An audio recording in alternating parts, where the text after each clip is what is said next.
အားလုံးပဲမင်္ဂလာပါခဏရဲ့စာအုပ်စင်လေးကနေပြန်လည်ကြိုဆိုလိုက်ပါတယ်ဒီကနေ့မှာတော့ဆရာကြီးလျက်ရင်းသားဆော့ချစ်ရေးသားထားတဲ့သားသမီးကိုပေးခြင်းသောအမွေဆိုတဲ့စာအုပ်လေးကိုဆက်လက်ဖတ်ပြပေးမှာဖြစ်ပါတယ်ဘလို့အမွေတွေပေးထားလဲဆိုတာတူတူကြည့်ရအောင်နော်မျိုးရိုးဗီဇဆိုင်ရာအမွေမိဘတိုင်းပင်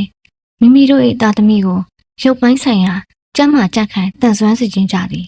မကျန်းမာရှုနာရှိုက်ကုန်းယောဂတည်းလေးမဖြစ်စေခြင်းကျွန်တော်ငငယ်လူပြိုပေါက်အရွယ်လောက်မှာစာရေးဆရာကြီးဦးသိမ့်ဖေမြင့်ရေးသောတက်ခစ်နတ်ဆိုဝတ္ထုကိုဖတ်ရသည်ကာမတနာအပြော်လိုက်စားရင်ကျေးစားမိမများနှင့်ဆက်ဆံရမှ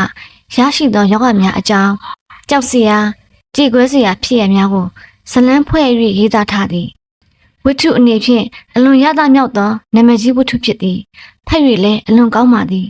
ဖတ်ပြီးသည်နှင့်စာရေးသူပေးခြင်းသောသင်ခန်းစာများစွာစာဖတ်သူ၏ရင်မှာဆွဲကြံရစ်သည်အပျော်လိုက်စားသည့်လူမျိုးစုံနှင့်ဆက်ဆံနေသောမိမများထံမှအပျော်ရှာရင်ယောဂမျိုးစုံရလာနိုင်သည်ဘီဒီယောဂစစ်ဖလစ်ယောဂကနိုးကြသောယောဂစသည့်ကာလသားယောဂမျိုးစုံကုသရရှိကြသည်ထိုယောဂများကိုတက်ကြွနားလည်သောဆရာဝန်နှင့်အတိအချာပျောက်ကင်းအောင်မကူလင်ပျောက်ပြီးထင်ပြီးမှယောဂငုတ်ကြံနေတတ်သည်အများစုမှာလည်းရှက်ရည်တော်၎င်းငွေကြေးအခက်အခဲကြောင့်တော်၎င်းဆရာဝန်နှင့်အတိအချာမပြဘဲ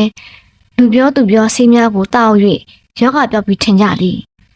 အမှန်တကယ်မပျောက်ဘဲယောဂပိုးများအသွေးအသားထဲမှာကျက်နေတတ်ကြသည်နောက်မမျှော်လင့်သောအခါမှငုံနေသောယောဂပိုးများကအုံနောက်ကိုဒုက္ခပေးသည်မျက်စိကိုကွယ်စေသည်အာယုံကြောမကြီးကိုဒုက္ခပေးသည်အာယုံကြောငယ်များကိုပျက်စီးစေသည်မျိုးဆက်ပြန့်ပွားစေမှုကိုဖျက်ဆီးသည်အဆိုးဆုံးမှာယောဂငုံနေခြင်းအိမ်အောင်ကြနေယောဂပိုးများကမိမိဇနီးကိုပါကုသဒုက္ခပေးသည်အဖြစ်မဲ့သောဇနီးတဲ့ပါကာလသားယောဂရ၍အိမ်အောင်၏ပြဿနာများကြုံရသည်ပိုရည်ဆိုးသည်မှာကာလသားယောဂပိုးကနုနယ်သောတတိသားကိုပါကုသ၍ဒုက္ခပေးခြင်းဖြစ်၏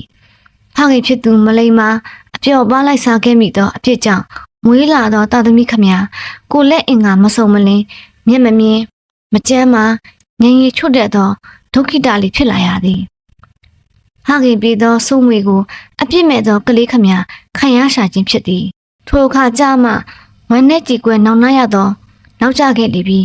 မိဘဖြစ်မိသူတိုင်းမိဘမဖြစ်ခင်ကပင်ဆင်ခြင်သင့်ကြ၏သားသမီးကိုစိုးမွေမပေးနိုင်အောင်သတိထားသင့်ကြ၏တက်ခင်နှဆိုးကိုဖတ်မိပြီးမိဘကောင်းဖြစ်နိုင်ရန်ဆင်ခြင်ခဲ့ရသည်သားသမီးကိုစိုးမွေမပေးမိရန်သတိထားခဲ့ရသည်မမှန်ကန်သောအပျော်ပါးများမလိုက်စားမိအောင်ရှောင်ကျဉ်ခဲ့ရသည်ယခုအခါပူရည်ဆိုးပါသည်လူတကာနှင့်ဆက်ဆံနေသောမိန်းမများနှင့်အပျော်ပါးလိုက်စားလင် HIV ပိုးကူးစက်ခံရမည်ကိုယ်ဇနီးကိုကူးမည်တရေသားကိုကူးစက်မည် HIV ရောဂါပိုးကြောင့် AIDS ရောဂါဖြစ်မည်မိဘဖြစ်မည်သူတိုင်းသားသမီးအတွက်မျိုးရိုးဗီဇအမွေကောင်းကိုပေးနိုင်အောင်သတိထားကြရမည်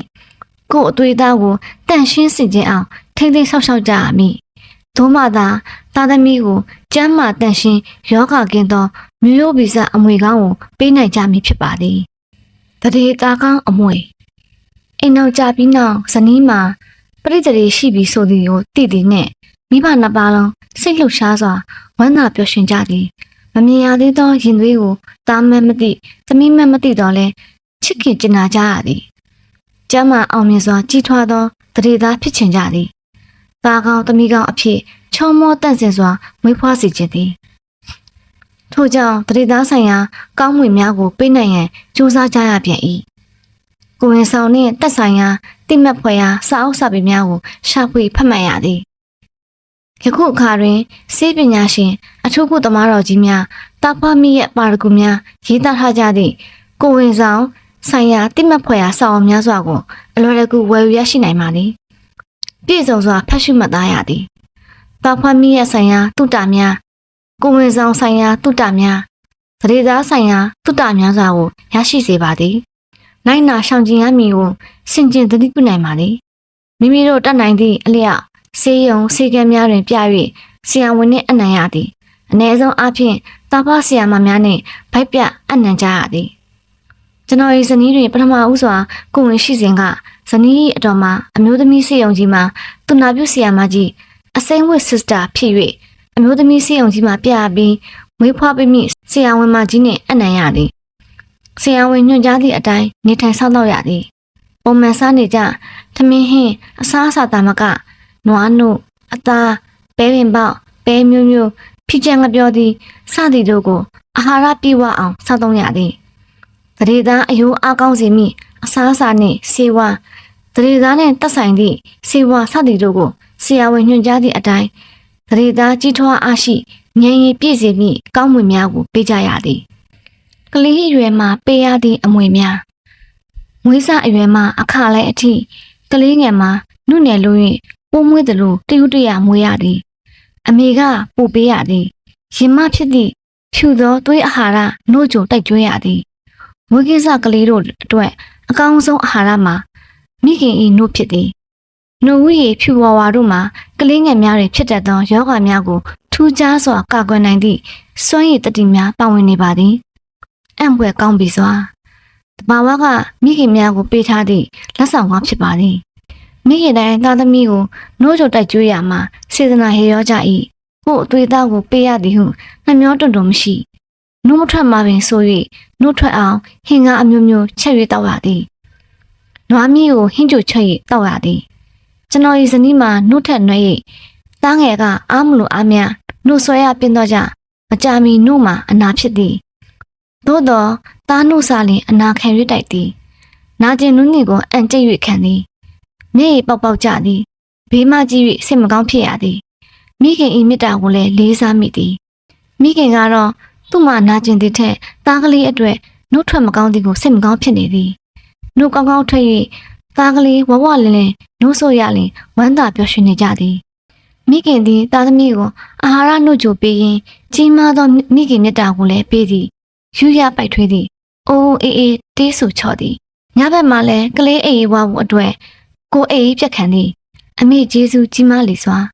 ဖခင်သည်မိခင်ကိုကူညီပြီးသားသမီးကိုပြုစုရသည်မိသားစုစားဝတ်နေရေးအတွက်ရှာရဖွေရအလုပ်လုပ်ရသည်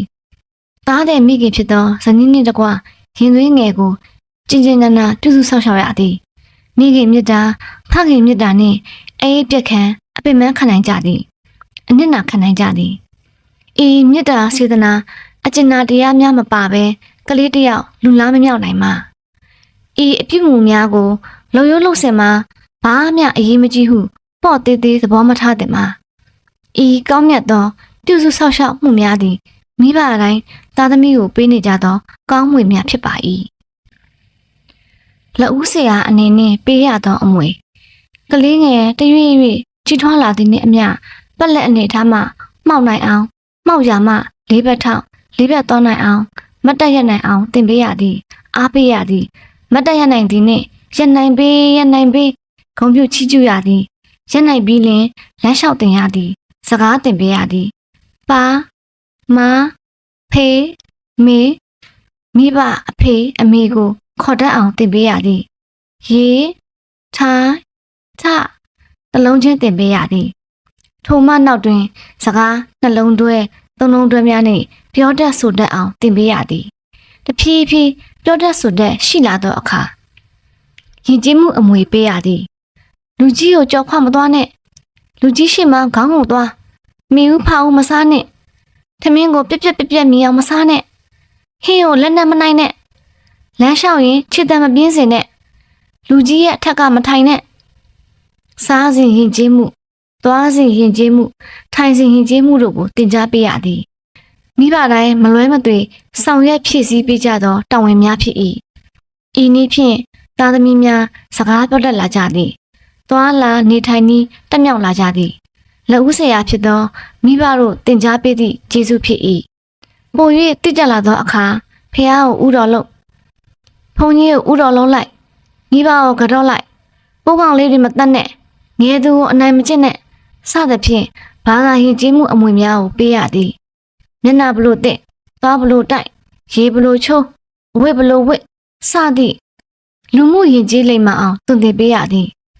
စကားလုံးအသက်များနဲ့ပြောပုံဆိုပုံတွေးပုံခေါ်ပုံတည်တဲ့ထိုက်သည်များကိုလည်းနေ့စဉ်နဲ့အမျှသင်ကြားရသည်ထို့ကြောင့်လက်ဦးဆရာမိထိုက်စွာပုပ္ပါစရိယမိနစ်ဖဟုဆိုရ၏မိဘတိုင်းသည်သားသမီးများကိုမေတ္တာနှင့်သင်ပေးကြသည် စေတနာနှင့်သင်ပေးကြသည်အသည့်နှင့်ရှင်၍ယဉ်ကျေးလိမ္မာအောင်သင်ကြားပေးကြသည်